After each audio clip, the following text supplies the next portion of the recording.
Maximale Detailtreue mit einem edlen, matten Wandbild. Heute stelle ich euch das Alu-Dibond vor. Dank dem hochwertigen UV-Direktdruck kommt euer Foto noch mehr zur Geltung.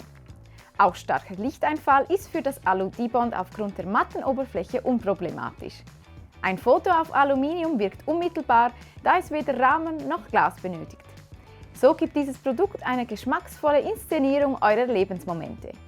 Dabei könnt ihr aus verschiedenen Formaten und Größen wählen. Euer Bild wird auf eine 3 mm starke Aluminiumverbundplatte gedruckt. Dank der Wandhalterung kann das Wandbild einfach angebracht werden. Der Matte-Effekt ist genau das Richtige für Bilder, die von Details leben und Schärfe benötigen, so beispielsweise Architekturaufnahmen.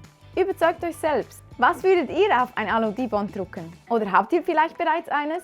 Teilt dies mit uns auf unseren Social-Media-Kanälen mit #iflowmoments oder hier gleich im Kommentarfeld. Bis zum nächsten Mal!